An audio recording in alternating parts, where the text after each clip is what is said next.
আসসালামু আলাইকুম এভরিওয়ান, সবাই কেমন আছেন? আশা করছি সবাই অনেক বেশি ভালো আছেন।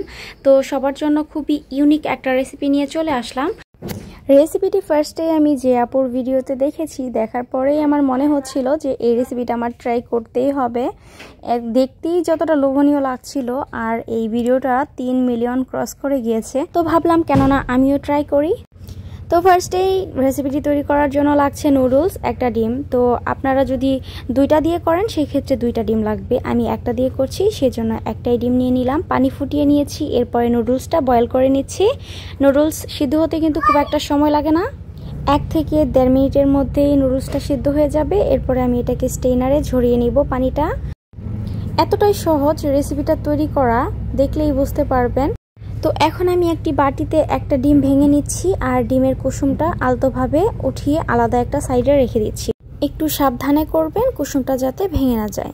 তো নুডলসটা বয়েল হয়ে গিয়েছে, পানিটা ঝরতে দিয়ে আমি একটা পেঁয়াজ কুচি করে নিয়েছি বড় সাইজের, আর এটাকে আমি হাতের সাহায্যে একটু ভালো মতো ডলে নিচ্ছি।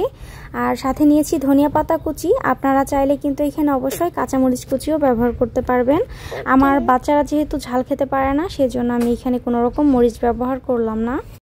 তো পেঁয়াজটা খুব ভালো মতো মেখে নিয়েছি। এরপরে আমি এখানে দিয়ে দিচ্ছি নুডলসের সেই টেস্ট মেকারটা, আর এটা দিয়ে আমি কিছুক্ষণ মিক্স করে নিয়ে তারপরে এখানে অ্যাড করে দিচ্ছি ডিমের যে সাদা অংশটা আলাদা করে রেখেছিলাম, সেই সাদা অংশটা। আর সাথে দিয়ে দিচ্ছি যে নুডলসগুলো আমরা বয়েল করে রেখেছিলাম, সেই নুডলসগুলো এখানে দিয়ে দিলাম। তো এটাকে এবার ভালো মতো মিক্স করে নিচ্ছি। নুডলসটা বেশ গরম আছে, আমার মিক্স করতে অনেকটা কষ্ট হচ্ছিল। তো এটাকে ভালো মতো পেঁয়াজ আর ডিমের সাথে মিক্স করে নিতে হবে। আপনারা চাইলে এখানে বিভিন্ন ধরনের ভেজিটেবল অ্যাড করতে পারেন, সেই ক্ষেত্রে ভেজিটেবলটা কিন্তু আগে থেকে কিছুটা বয়েল করে নিতে হবে।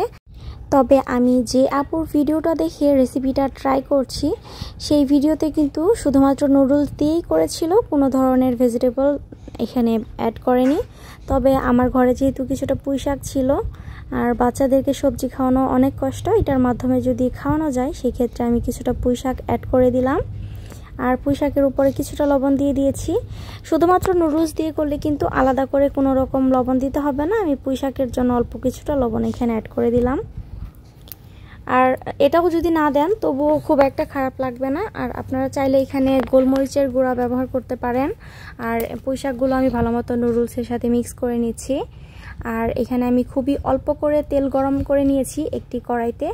আর ডিম ভাজতে আপনারা ঠিক যতটা পরিমাণে তেল ব্যবহার করেন সেই পরিমাণে তেল এখানে দিয়ে নেবেন। আর নুডলসগুলো আমি এখানে দিয়ে দিচ্ছি, আর হাতের সাহায্যে সুন্দর মতো একটু গোল করে শেপ করে দিচ্ছি। আর মাঝখানটা একটু নিচু রাখছি, আর মাঝখানে যেহেতু ডিমের কুসুমটা অ্যাড করে দিব, ডিমের কুসুমটা দিয়ে দিয়েছি। আর উপরে ডিমের কুসুমের উপরে হালকা কিছুটা লবণ দিয়ে দিলাম, 1 চিমটিরও কম হবে। আর এই লবণটা দেওয়ার কারণে কিন্তু কুসুমটা খেতে আর খারাপ লাগবে না। ঢাকনা দিয়ে ঢেকে লো ফ্লেমে এটাকে আমি কিছুক্ষণ রান্না করে নিয়েছি। এরপরে আমি একটা সাইড উল্টে দিলাম, দেখতে পাচ্ছেন খুব সুন্দর একটা কালার হয়েছে।